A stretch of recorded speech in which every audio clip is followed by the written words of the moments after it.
Hello students, in today's lecture we will discuss the one of the landmark judgment, that is the Motilal Jain versus Ramdasi Devi. इस judgement में court ने specific performances के principles and enforceability of contract for the sale of the immovable property को explain किया है and court ने यह clearly establish किया है कि अगर किसी केस में एक वैलिड रिटर्न एग्रीमेंट एग्जिस्ट करता है एंड परचेजर अपनी ओर से फुली रेडी एंड विलिंग है अपनी ऑब्लिगेशंस को फुलफिल करने के लिए, तो वेंडर की तरफ से अगर कोई माइनर प्रोसीजरल लैप्स और डिले होता है तो वो कॉन्ट्रैक्ट को इनवैलिडेट नहीं करता। एंड इस केस में कोर्ट ने जस्टिस, इक्विटी एंड फेयरनेस के प्रिंसिपल को भी री इन्फोर्स किया है। तो स्टूडेंट्स, इस जजमेंट के थ्रू हमें समझ आता है कि कॉन्ट्रैक्ट की सैनिटी एंड पोटेंशियल कंप्लायंस और जुडिशियल डिस्क्रिशन कैसे ऑपरेट करे जाते हैं और कैसे कोर्ट जेन्युइन कॉन्ट्रैक्चुअल राइट्स को प्रोटेक्ट करता है without being defeated by the technicalities. आइए अब हम इस केस के facts, issues, contention, judgements on each issues and principle को स्टेप बाय स्टेप डिस्कस करेंगे। First of all we will discuss the facts of the case. Facts of the case. इस case के facts एक typical immovable property sale dispute को highlight करते हैं जहां purchaser और वेंडर के बीच अग्रीमेंट एग्जीक्यूट होने के बाद भी एग्जीक्यूशन और कंप्लायंस पर डिस्प्यूट उठता है। ये कोर्ट के सामने इसलिए आया कि ये डिसाइड हो सके कि अग्रीमेंट एनफोर्सेबल है या नहीं और परचेजर को रिलीफ मिल सकता है या नहीं। मोतीलाल जैन, जो कि इस केस में परचेजर हैं, उसने रामदेसाई देवी, जो कि इस केस में वेंडर हैं, से एक इमूवेबल प्रॉपर्टी खरीदने का रिटर्न अग्रीमेंट किया था। इस अग्रीमेंट में प्रॉपर्टी का कंसिडरेशन, पेमेंट शेड्यूल, पोजेशन के टर्म्स और सेल डीड एग्जीक्यूट करने का ऑब्लिगेशन क्लियरली मेंशन था। परचेजर ने अपना पार्ट परफॉर्म करते हुए कंसिडरेशन का एक हिस्सा पे भी कर दिया और वेंडर से एक्सपेक्ट किया कि वो सेल डीड एक्सिक्यूट करें।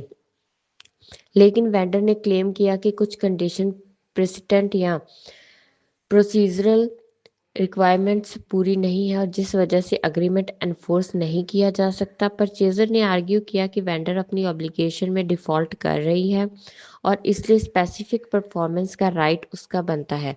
ट्रायल कोर्ट ने परचेजर के फेवर में स्पेसिफिक परफॉर्मेंस ग्रांट की, लेकिन हाई कोर्ट ने प्रोसीजरल कंप्लायंस और वैलिडिटी ऑफ एग्रीमेंट को एग्जामिन किया और फिर केस सुप्रीम कोर्ट तक गया जहां फाइनल डिसीजन दिया गया। इस तरह फैक्ट्स ये इस्टेब्लिश करते हैं कि कॉन्ट्रैक्चुअल ऑब्लिगेशंस, पेमेंट और एग्जीक्यूशन ऑफ सेल डीड के बीच कन्फ्लिक्ट था, जो कोर्ट को ये डिसाइड करने पर मजबूर करता है कि माइनर प्रोसीजरल लैप्सेस कॉन्ट्रैक्ट को इनवैलिडेट कर सकते हैं या नहीं और परचेजर को इक्विटेबल रिलीफ मिलना चाहिए या नहीं। इश्यूज। सुप्रीम कोर्ट ने इस केस में कुछ की इश्यूज आइडेंटिफाई किए जो कॉन्ट्रैक्चुअल राइट्स और इक्विटेबल रिलीफ से रिलेटेड हैं। First issue before the court is, क्या agreement for sale legally enforceable contract था। सेकंड, क्या परचेजर को स्पेसिफिक परफॉर्मेंस का राइट था डिस्पाइट एलीग्ड डिफॉल्ट्स। थर्ड, क्या माइनर प्रोसीजरल लैप्सेस कॉन्ट्रैक्ट को इनवैलिडेट कर सकते हैं। फोर्थ, कोर्ट का डिस्क्रिशनरी पावर किस लिमिट तक यूज किया जा सकता है। इन सभी इश्यूज का एनालिसिस हम क्लियर करते हैं केस में क्या सवाल उठ रहे हैं और किस प्रिंसिपल पर कोर्ट को फोकस करना है। अब जब हमने इश्यूज आइडेंटिफाई कर लिए, हमें ये समझना है कि दोनों पार्टीज ने क्या आर्ग्यूमेंट्स दिए और कोर्ट ने कैसे इवैल्यूएट किया। इस स्टेज पर कोर्ट का काम यह डिसाइड करना है कि परचेजर के राइट्स एनफोर्स किए जा सकते हैं या वेंडर के प्रोसीजरल ऑब्लिगेशंस को ज़्यादा वेट दिया जा सकता है। Now let we discuss contentions and judgment step by step, जिससे हर इशू का लीगल रीजनिंग, एविडेंस और इक्विटेबल रिलीफ का फ्रेमवर्क क्लियर हो सके। स्टूडेंट्स, ईच इशू का एनालिसिस करते टाइम दोनों पार्टीज के कंटेंशंस, एविडेंस और एप्लीकेबल लॉ को ध्यान में रखना जरूरी है। एंड देन सुप्रीम कोर्ट ने केस पर क्या जजमेंट एंड रीजनिंग दिया, इसको हम स्टेप बाय स्टेप समझेंगे। ये अप्रोच हमने केस का क्लियर अंडरस्टैंडिंग और लीगल प्रिंसिपल के एप्लीकेशन सिखाएगी। सबसे पहले इश्यूज में कोर्ट को ये डिसाइड करना था कि क्या अग्रीमेंट के essentials element offer acceptance, lawful consideration और लॉफुल ऑब्जेक्ट कंप्लीट हैं, और क्या माइनर प्रोसीजरल लैप्सेस के बाद भी अग्रीमेंट एनफोर्स किया जा सकता है। इस फर्स्ट इश्यूज के रिगार्डिंग फर्स्ट परचेजर के कंटेंशंस, इसमें मोतीलाल जैन ने आर्ग्यू किया कि अग्रीमेंट वैलिड है, उसने कंसिडरेशन का एक पार्ट भी पे कर दिया और अग्रीमेंट में जो टर्म्स है उन्हें एक्सेप्ट किया गया, इसलिए कॉन्ट्रैक्ट एनफोर्सेबल है। नेक्स्ट, वेंडर का कंटेंशंस, राम देसाई देवी ने क्लेम किया कि कुछ कंडीशंस प्रेसिडेंट और प्रोसीजरल कंप्लायंस कंप्लीट नहीं हुई, इसलिए अग्रीमेंट एनफोर्स नहीं हो सकता। दोनों पार्टीज के आर्ग्यूमेंट को देखने के बाद ये साफ है कि परचेजर ने अग्रीमेंट के एसेंशियल एलिमेंट्स पूरे किए और वेंडर के ऑब्जेक्शंस माइनर प्रोसीजरल लैप्सेस तक लिमिटेड हैं, जो कॉन्ट्रैक्ट के एनफोर्सिबिलिटी को डिफीट नहीं करते। सुप्रीम कोर्ट ने होल्ड किया कि अग्रीमेंट के सारे एसेंशियल एलिमेंट्स एग्जिस्ट करते हैं और माइनर प्रोसीजरल लैप्सेस को एनफोर्सिबिलिटी को डिफीट नहीं करना चाहिए। In this way first issue settle that agreement legally enforceable है और कोर्ट ने ये प्रिंसिपल रीअफर्म किया कि सबस्टांस ओवर फॉर्म ही प्रायोरिटी है। नाउ इन सेकंड इशू में कोर्ट को ये असेस करना था कि क्या परचेजर रेडी और विलिंग है अपनी ऑब्लिगेशंस पूरी करने के लिए और इक्विटी के प्रिंसिपल्स कैसे अप्लाई होते हैं।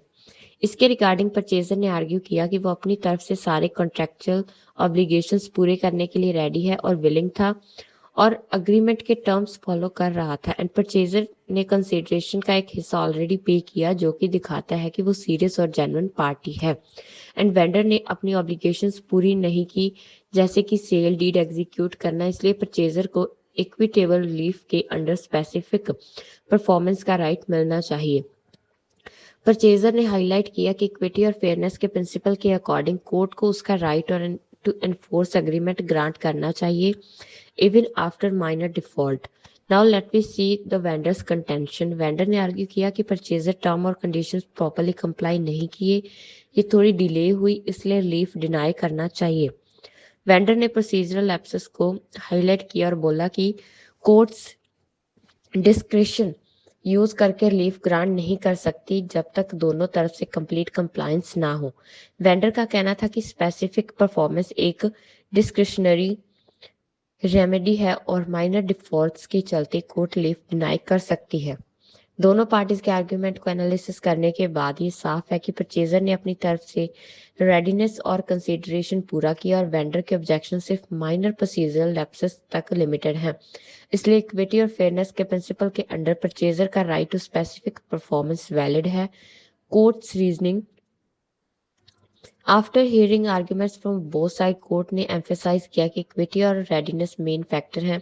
अगर परचेजर ने अपनी तरफ से ऑब्लिगेशन पूरे किए हैं, स्पेसिफिक परफॉर्मेंस ग्रांट की जा सकती है। इस इशू पर कोर्ट ने परचेजर के फेवर में रिलीफ ग्रांट किया और एस्टैब्लिश किया कि जेन्युइन कॉन्ट्रैक्चुअल राइट्स को इक्विटेबल रिलीफ के थ्रू प्रोटेक्ट किया जा सकता है। नाउ थर्ड इशू था कि क्या माइनर प्रोसीजरल लैप्सेस कॉन्ट्रैक्ट को इनवैलिडेट कर सकते हैं। कोर्ट को यह डिटरमाइन करना था कि क्या सब्सटेंशियल कंप्लायंसेस के प्रिंसिपल्स अप्लाई होते हैं और माइनर डिफॉल्ट्स इग्नोर किए जा सकते हैं। परचेजर के कंटेंशंस, परचेजर ने आर्ग्यू किया कि उसने अपनी तरफ से ऑब्लिगेशन पूरे किए, जैसे पेमेंट का एक हिस्सा और अग्रीमेंट के एसेंशियल टर्म्स को फॉलो किया। परचेजर का कहना था कि माइनर प्रोसीजरल लैप्सेस जैसे डॉक्यूमेंटेशन में छोटी मिस्टेक्स को एनफोर्सिबिलिटी पर एडवर्स इफेक्ट नहीं देना चाहिए। परचेजर ने पॉइंट उठाया कि इक्विटी और फेयरनेस के प्रिंसिपल्स के हिसाब से माइनर लैप्सेस के कारण कॉन्ट्रैक्ट को फेल नहीं करना चाहिए, अदरवाइज जेन्युइन कॉन्ट्रैक्चुअल राइट्स को नुकसान होगा। वेंडर के कंटेंशंस, वेंडर ने आर्ग्यू किया कि कुछ रिक्वायर्ड फॉर्मेलिटीज पूरी नहीं हुई, जैसे कंडीशंस प्रेसिडेंट का नॉन कंप्लायंस, इसलिए कोर्ट रिलीफ डिनाई करे। वेंडर का कहना था कि कोर्ट डिस्क्रिशनरी रेमेडी होने के कारण माइनर नॉन कंप्लायंस के बेस पर स्पेसिफिक परफॉर्मेंस डिनाई कर सकती है। After hearing contentions from both side, court seasoning, supreme court ने एग्जामिन किया कि क्या माइनर प्रोसीजरल लैप्सेस या टेक्निकल नॉन कंप्लायंस अग्रीमेंट के एनफोर्सिबिलिटी को डिफीट करते हैं। कोर्ट ने एम्फेसाइज किया कि सब्सटेंस ओवर फॉर्म प्रिंसिपल हमेशा अप्लाई होता है। अगर मेजर कॉन्ट्रैक्चुअल ऑब्लिगेशंस फुलफिल हो रही हैं तो माइनर लैप्सेस को इग्नोर किया जा सकता है। कोर्ट ने हाईलाइट किया कि स्पेसिफिक परफॉर्मेंस एक इक्विटेबल रेमेडी है और इसका मेन पर्पस है जेन्युइन कॉन्ट्रैक्चुअल राइट्स को प्रोटेक्ट करना, ना कि टेक्निकलिटीज के चक्कर में परचेजर के राइट्स को डिनाई करना। कोर्ट ने यह भी पॉइंट आउट किया कि परचेजर ने अपनी तरफ से रेडीनेस और कंसीडरेशन पे किया है, इसलिए माइनर लैप्सेस वेंडर के साइड के लिए लीफ डिनाई करने का बेसिस नहीं बन सकता। जजमेंट डिसीजन सुप्रीम कोर्ट ने होल्ड किया कि माइनर प्रोसीजरल लैप्सेस से कॉन्ट्रैक्ट इनवैलिडेट नहीं होता। कोर्ट ने क्लैरिफाई किया कि सब्सटैंशियल कंप्लायंसेस और जेन्युइन ऑब्लिगेशंस का फुलफिलमेंट ही एनफोर्सेबिलिटी के लिए सफिशिएंट है। इस इशू पर परचेजर के फेवर में स्पेसिफिक परफॉर्मेंस का प्रिंसिपल री एनफोर्स किया गया। कोर्ट ने फर्मली एस्टैब्लिश किया कि माइनर प्रोसीजरल डिफॉल्ट्स को एनफोर्सेबिलिटी का रीजन नहीं बनाना चाहिए और इक्विटी और फेयरनेस के प्रिंसिपल्स के अंडर जेन्युइन कॉन्ट्रैक्चुअल राइट्स को प्रोटेक्ट करना प्रायोरिटी है। सो स्टूडेंट्स, इशू 3 का कंक्लूजन ये है कि छोटी मोटी प्रोसीजरल गलतियाँ एक वैलिड कॉन्ट्रैक्ट को इनवैलिड नहीं बना सकती। अगर कॉन्ट्रैक्ट में सब्सटेंशियल कंप्लायंस हो, मतलब ज़रूरी बातें और लीगल रिक्वायरमेंट्स पूरी हो गई हो, तो वो कॉन्ट्रैक्ट इन्फोर्सेबल माना जाएगा। फोर्थ इशू कि कोर्ट अपनी डिस्क्रिशनरी पावर रिलीफ देने के लिए किस लिमिट तक एक्सरसाइज कर सकती है। कोर्ट की जो डिस्क्रिशनरी पावर होती है वो लिमिट के अंदर ही होनी चाहिए और इसे जस्टिस, इक्विटी और फेयरनेस के प्रिंसिपल के अकॉर्डिंग ही यूज़ किया जाना चाहिए। कोर्ट को चाहिए कि वो जेन्युइन कॉन्ट्रेक्चुअल राइट्स को प्रोटेक्ट करे और minor procedural lapses and technicalities को रिलीफ डिनाई करने का जस्टिफिकेशन ना बनने दें। डिस्क्रिशनरी पावर आर्बिट्रेरी नहीं होनी चाहिए बल्कि इक्विटेबल फ्रेमवर्क के अंदर ही यूज़ की जानी चाहिए, सो दैट दोनों पार्टीज़ के बीच फेयरनेस और जस्टिस बना रहे। नाउ वी विल सी कि परचेज़र ने क्या कंटेंशन दिए इशू 4 पर। परचेज़र ने कहा कि कोर्ट की डिस्क्रिशन का एक्सरसाइज हमेशा इक्विटी एंड फेयरनेस के प्रिंसिपल के अकॉर्डिंग से ही होना चाहिए, क्योंकि वो रेडी और विलिंग था अपनी साइड से एंड वेंडर के ऑब्जेक्शन सिर्फ टेक्निकल थे, तो रिलीफ डिनाई करना इनजस्टिस होगा। Now will see the vendors contention. Vendor ने कहा कि कोर्ट की डिस्क्रिशन ये अलाउ करती है कि प्रोसीजरल लैप्स और डिले की वजह से रिलीफ डिनाई किया जा सके। उसने एम्फेसाइज किया कि स्पेसिफिक परफॉर्मेंस एक राइट नहीं बल्कि डिस्क्रिशनरी रेमेडी है। नाउ विल सी कि कोर्ट का रीजनिंग एंड डिसीजन क्या था। सुप्रीम कोर्ट ने क्लैरिफाई किया कि डिस्क्रिशनरी पावर आर्बिट्रेरी नहीं होती बल्कि जस्टिस, इक्विटी और फेयरनेस के फ्रेमवर्क के अंदर एक्सरसाइज की जाती है। कोर्ट को पार्टीज़ के राइट्स को बैलेंस करना चाहिए और जेन्युइन क्लेम्स को सिर्फ टेक्निकल ग्राउंड्स पर फेल नहीं करना चाहिए। जब परचेजर बोनाफाइड हो और सब्सटेंशियल कंप्लायंस करता हो तो रिलीफ डिनाई करना जस्टिस होगा। The conclusion on fourth issue कि डिस्क्रिशनरी, जुडिशियल और इक्विटेबल वे से एक्सरसाइज की जानी चाहिए, आर्बिट्रेरी टाइप से नहीं। जब इक्विटेबल इन्फोर्समेंट सपोर्ट करती है तब माइनर प्रोसीजरल लैब से रिलीफ डिनाई करने का रीज़न नहीं बन सकता। Principles of law established supreme court ने इस केस में कॉन्ट्रैक्ट्स और स्पेसिफिक परफॉर्मेंस के प्रिंसिपल क्लैरिफाई किए। Valid contract enforcement essential elements complete होने पर माइनर लैप्सेस एनफोर्सेबिलिटी को अफेक्ट नहीं करते। स्पेसिफिक परफॉर्मेंस रेडी और विलिंग परचेजर के लिए इक्विटेबल रिलीफ ग्रांट किया जा सकता है। Substance over form major compliance और फेयरनेस को प्रायोरिटी दी जाती है। जुडिशियल डिस्क्रिशन कोर्ट्स का डिस्क्रिशन लिमिटेड और इक्विटेबल प्रिंसिपल के अंदर एक्सरसाइज होता है। इक्विटी एंड फेयरनेस, जस्टिस और सब्सटेंसिव राइट्स को प्रोटेक्ट करना प्रायोरिटी है। कॉन्ट्रैक्ट की सेंसिटी और परचेजर के इक्विटेबल राइट्स को प्रोटेक्ट करना प्राइमरी प्रिंसिपल है। रेशो डिसाइडेंट हमें बताता है कि कोर्ट ने कौन सा और कैसे लीगल प्रिंसिपल को फॉलो कर डिसीजन दिया। माइनर प्रोसीजरल लैप्सेस के कॉन्ट्रैक्ट इनवैलिडेट नहीं होता अगर एसेंशियल एलिमेंट कंप्लीट हो। स्पेसिफिक परफॉर्मेंस का पर्पस है जेन्युइन कॉन्ट्रैक्चुअल राइट्स एनफोर्स करना। माइनर डिफॉल्ट्स के बावजूद रिलीफ मिल सकता है। Substance over form principal apply होता है। जुडिशियल डिस्क्रिशन लिमिटेड और इक्विटेबल फ्रेमवर्क में एक्सरसाइज होता है। इस प्रकार जजमेंट में इक्विटेबल रिलीफ और कॉन्ट्रैक्चुअल ऑब्लिगेशंस के प्रिंसिपल को रीएनफोर्स किया गया और केस एक लैंडमार्क अथॉरिटी बन गया। Final conclusion, valid contracts enforce किए जा सकते हैं। माइनर प्रोसीजरल लैप्सेस एनफोर्सेबिलिटी का रीज़न नहीं है। स्पेसिफिक परफॉर्मेंस इक्विटेबल रेमेडी है जो रेडी और विलिंग परचेजर के लिए मिल सकती है।